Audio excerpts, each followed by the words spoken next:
Training. Okay, so I didn't put a whole lot in this section because it is a really complex topic, but these are just the really big pillars you need to hit. And I think even if you're just hitting these, you're getting a lot of the more important things of training.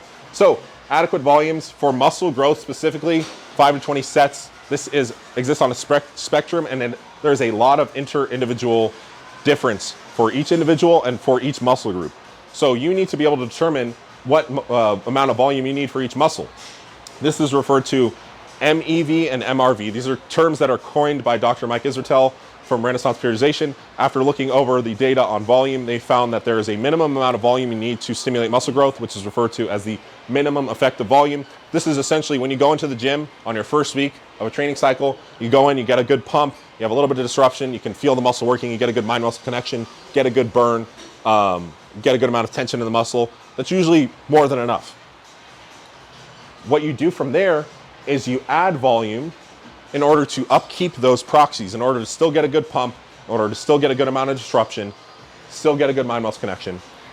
And you keep adding volume, and what you will eventually reach is your MRV, which is your systemic amount of volume you can tolerate per muscle.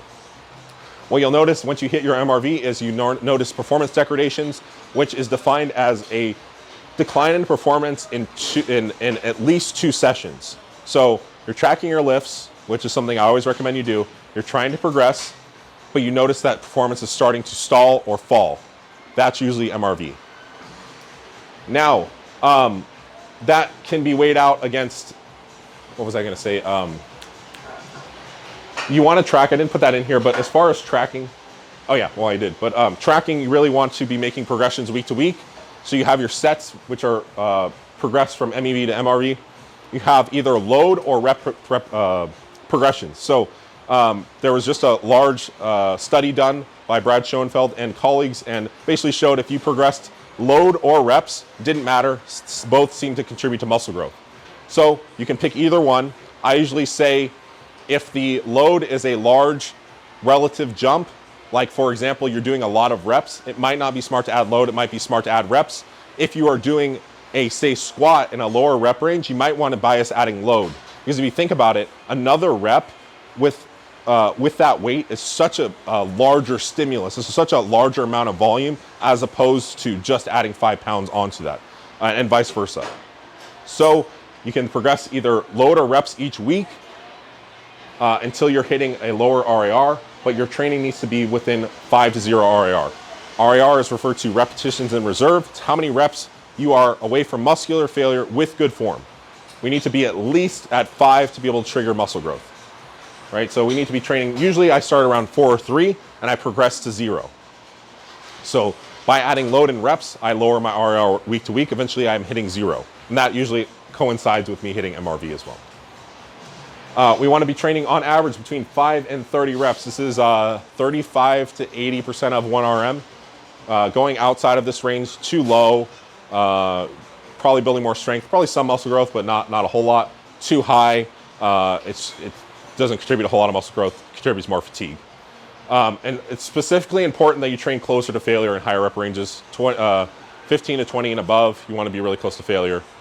Just the amount of muscle, high threshold motor units you stimulate in lower rep ranges seems like you don't have to go as close to failure. I usually keep the RAR static, so if I have a day where it's 3 RAR, I do all lifts at 3 RAR, whatever rep range they're in. Train with full range of motion and bias the stretch when possible.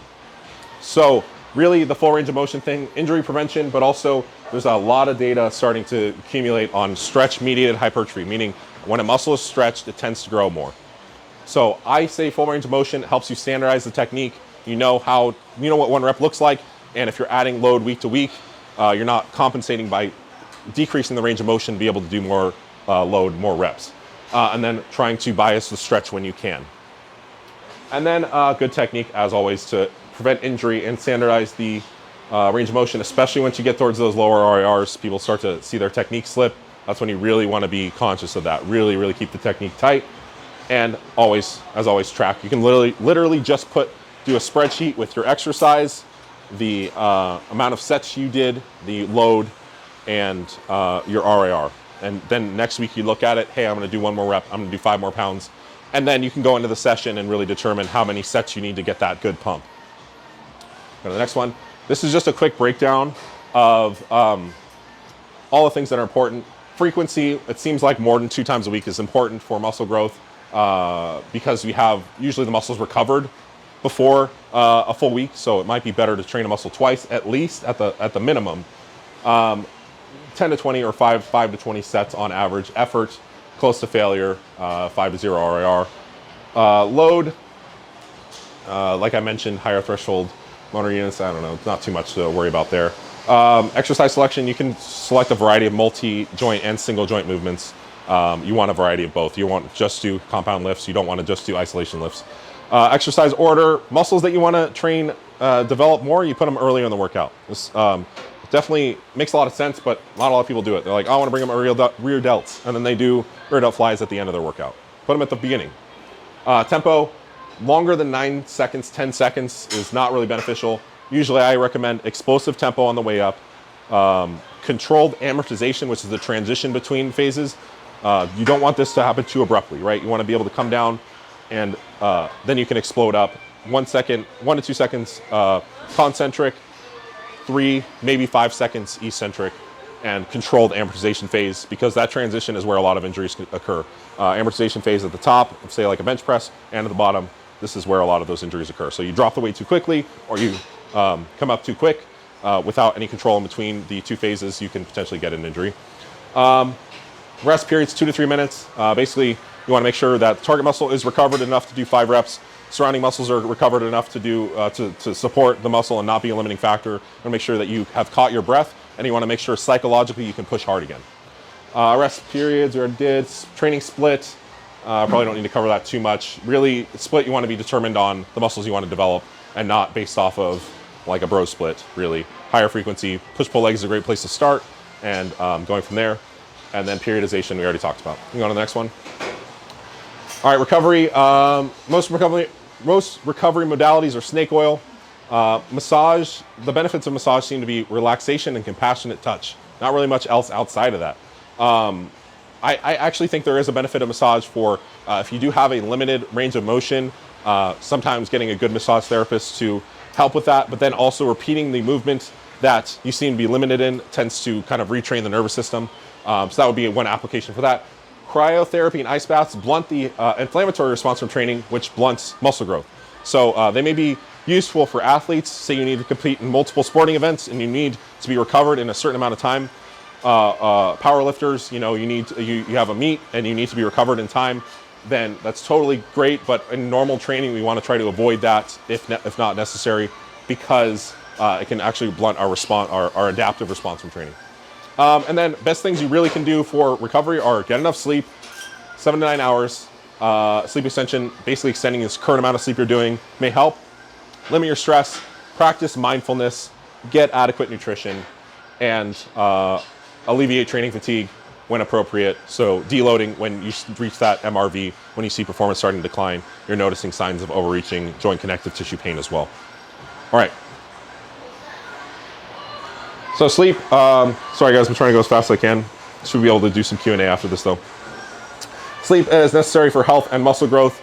Individuals who sleep less lose more muscle and burn less fat compared to those who get adequate sleep. This isn't a calorie deficit, but we have probably a pretty good idea that your muscle growth is going to be limited if you are not sleeping enough and trying to grow. Sleep loss interferes with performance, your pain tolerance, so your ability to gauge RIR, for example. Coordination, alertness, glucose metabolism, and blood pressure, especially important for enhanced bodybuilders, especially bodybuilders with sleep apnea. You will experience compromised glucose metabolism, increased blood pressure, increased risk of cardiovascular disease if you have sleep apnea and you're not managing it. And so reduced sleep basically has the same symptoms of sleep apnea. Basically increases your risk of diabetes, Alzheimer's, cardiovascular disease, and all-cause mortality. Because when you have apnea, you are essentially not sleeping or breathing and getting oxygen to your brain.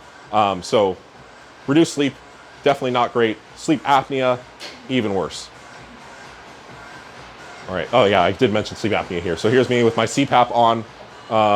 Yes, this is how I sleep every night.